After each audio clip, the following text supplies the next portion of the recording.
Their militaries work together. Their economies work together. Their diplomats work together.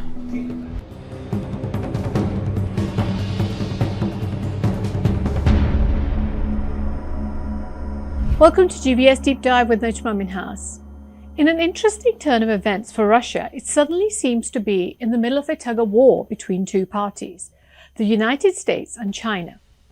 Last week, conversations with President Trump and his team with their Russian counterparts caught many people by surprise. And this week, President Putin got a video call from the Chinese President Xi. And according to one newspaper headline, he said, "We're your true friends." Warm words, much warmer than I've ever heard from him for anyone else. China's leader said that his country and Russia were true friends who have been through thick and thin together. And the call between the two leaders came on the third anniversary of Russia's 2022 invasion of Ukraine. President Xi said, according to Chinese state media, history and reality show us that China and Russia are good neighbors who won't move away, and true friends who have been through thick and thin together, support each other and develop together. On the same day, the United States joined Russia to vote against the United Nations General Assembly resolution condemning Russia's war against Ukraine. The whole of Europe stood against the United States. The US had introduced a rival General Assembly resolution to the one that was introduced by Ukraine, which did not call Russia an aggressor or acknowledge Ukraine's territorial integrity. Its resolution said that it implores a swift end to the conflict and further urges a lasting peace between Russia and Ukraine. It mourns the tragic loss of life throughout the Russia-Ukraine conflict. Last week, Secretary of State Marco Rubio and the NSA Michael Getz met with Russian officials in Saudi Arabia, and further meetings are due this week. Rubio is known as a foreign policy hawk, and he's made comments suggesting that the United States should rethink its geopolitical alignment when it comes to Russia and China. His remarks hinted at a strategic recalibration, one that prioritizes countering China above all else.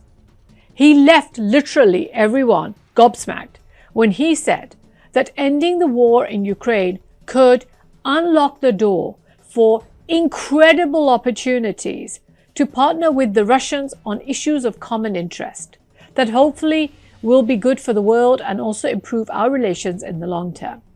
President Trump has also said that he wants to bring Russia back into the G7 group, from which it was kicked out after the Crimean annexation in 2014.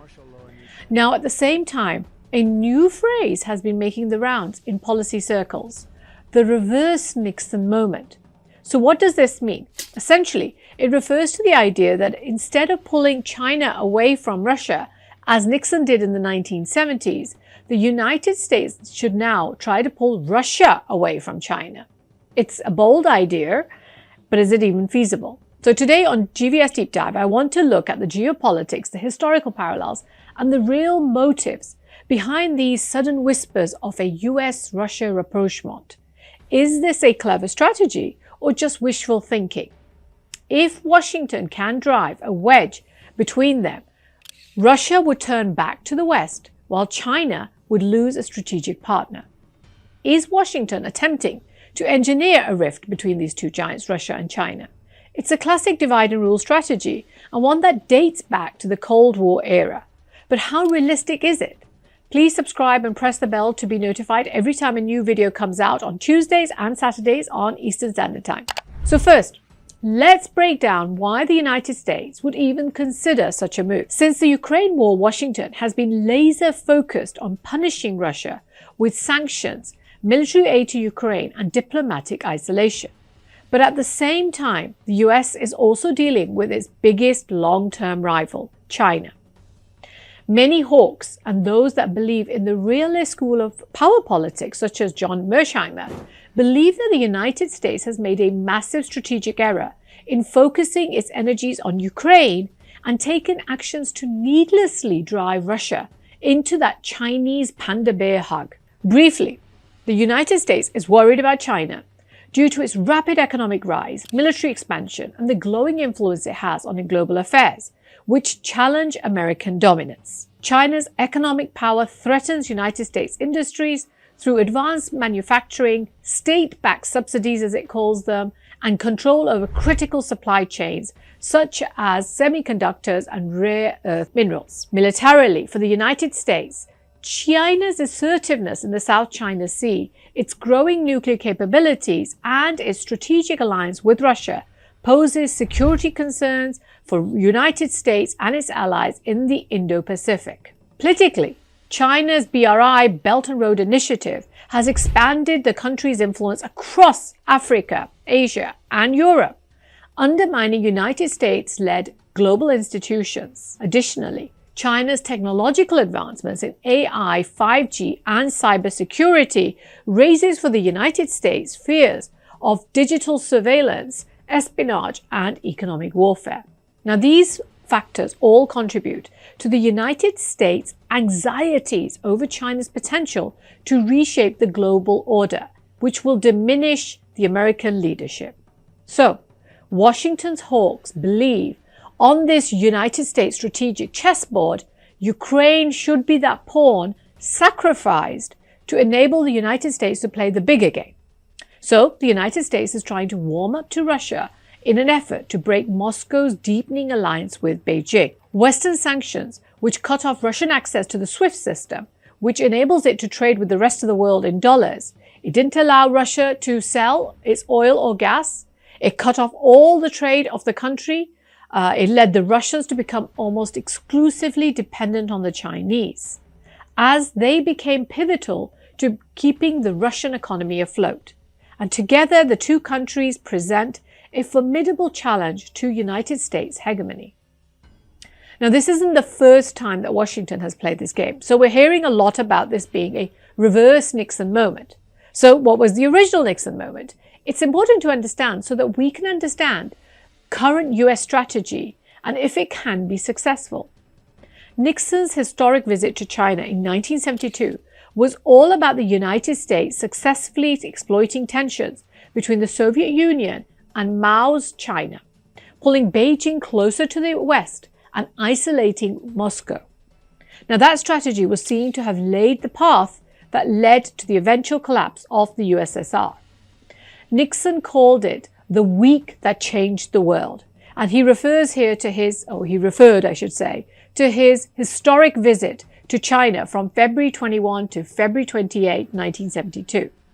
It ended the animosity between the United States and China that existed since the Chinese Communist Revolution in 1949, when the United States refused to recognize Mao Zedong's communist government and instead recognized Taiwan, Republic of China ROC, as the legitimate Chinese government. China and the US fought directly during the Korean War of 1950 to 53 as well. The Cold War rivalry was at its peak, with the United States and Soviet Union locked in a military, ideological, and nuclear competition, very similar to what's happening between China and the United States right now.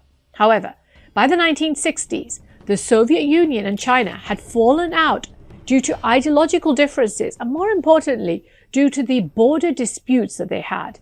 There's a 4,300-kilometer long border between the two countries that they share. Many of these disputes actually originated in the 19th century, when Tsarist Russia took vast territories from King China at the time, including what is present-day Russian Far East and parts of Siberia.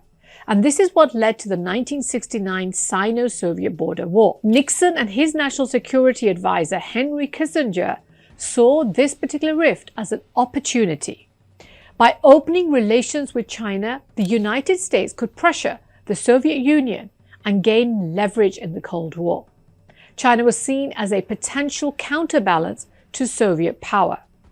So in 1971, July 1971 to be precise, Henry Kissinger made a secret trip to China, which laid the groundwork for Nixon's visit. This shocked the world when it came out, and as the United States had long refused to engage with communist China, it finally did lead to Nixon's historic trip, where he arrived in China on February the 21st, 1972, which ended decades of hostility and, most importantly, put huge pressure on the Soviet Union. It is during this era that the United States acknowledged the One China policy as well, moving away from full support for Taiwan, but not severing ties completely. But most importantly, for the context of today's discussion, it put pressure on the Soviet Union. It shifted the Cold War balance, isolated the USSR, and increased economic and military pressures. Before Nixon's trip, the world was largely divided into two major Cold War camps: the United States and its Western allies through NATO, and the Soviet Union and its communist allies through the Warsaw Pact and China. Now China moved out of the communist ally camp, and by doing so also gave a signal to others such as Yugoslavia that they could also do so. The Soviet Union now had to worry about a two-front Cold War between Western Europe and China, or a US-China-Soviet encirclement. Moscow had to devote much more military resources to counter this potential Chinese threat. It had to maintain armies both on the Western Front and the Eastern Front, which put pressure on its economy. The overcommitting of resources to military rather than economic development worsened its economic stagnation, which ultimately weakened the Soviets and led to the dissolution of the Soviet Empire. So this is the strategy that the United States wants to apply this time round by putting China into the doghouse. So can the United States really repeat the Nixon playbook? Well, now let's talk about whether this strategy is even feasible. The biggest challenge: trust. Russia's leadership deeply distrusts the West after many years of sanctions, NATO expansion, word after word, promise after promise being broken, military confrontations. And it's not simply going to flip sides because Washington suddenly starts acting friendlier under Donald Trump, who will only be president for 4 years. Before we go any further, let's take a quick look at why the Russia-China partnership is also so significant. In February 2022, just weeks before Russia invaded Ukraine, Vladimir Putin and Xi Jinping declared a no-limits partnership, signaling their strongest alignment in decades. And it wasn't just rhetoric. China has become Russia's largest trade partner. It's buying up Russian oil and gas, while Moscow has provided Beijing with military technology and diplomatic support at different points. The two nations have also increased joint military drills and coordinated on global issues to counterbalance Western influence. In 2024, the trade between the two countries reached a record high of almost $245 billion. Most of this trade is done in yuan and rubles, so they've taken the dollar aside. This growth has occurred despite economic challenges and Western sanctions on Russia. Russia's become a significant energy supplier to China, especially in oil and gas. This energy trade provides Russia with essential revenues and offers China a stable energy source, so therefore it reinforces their mutual economic reliance. As of July 2024, China and Russia had conducted over 100 joint military exercises together, with most of these occurring since 2017. Now, these drills included anti-submarine exercises in the Pacific, aiming to enhance coordination and demonstrate a united front against perceived external threats. The two nations have established a structured military cooperation plans as well, which are actually organized in 5-year roadmaps since 2017. And this ongoing collaboration indicates a long-term commitment to joint defense initiatives.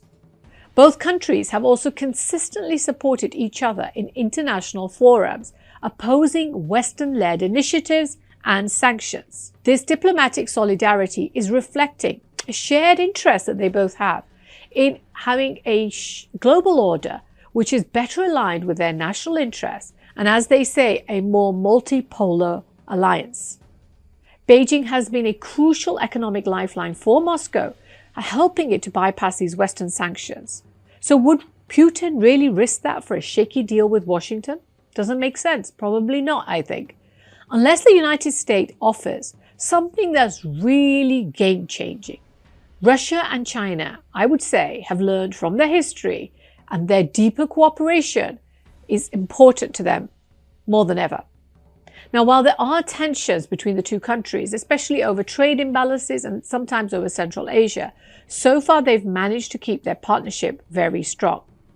And let's not forget, China and Russia share a common interest in challenging the United States' dominance on the global front. So even if they have differences, they both benefit from working together against Washington's global influence by creating a multipolar world of which they are important leaders. Now, there's a clear strategic and geopolitical alignment for this relationship. Now, after the call between President Xi and Putin, the Kremlin read it as being a warm and friendly, and they also added that the leaders have emphasized that the Russian-Chinese foreign policy link is the most important stabilizing factor in world affairs, and said that the relationship was not subject to external influence. Interestingly, the Chinese ministry statement on the call stated that developing relations with China is a strategic choice made by Russia with a view to the long term. It is not an act of expediency and not affected by any temporary incidents and not subject to interference by external factors. So for now, it looks like the US is testing the waters, but unless there's a dramatic shift in Russia's strategic thinking, a Russia-China split remains more of a theoretical possibility than a realistic outcome. But geopolitics is unpredictable, and in an era of rapid shifts, anything is possible. So we will be watching this closely as the story develops. What do you think? Can the United States successfully divide Russia and China? Or is this just wishful thinking on their behalf? Please let me know in your comments. Thank you for watching GVS Deep Dive, and don't forget to like, share, and subscribe. See you in the next one.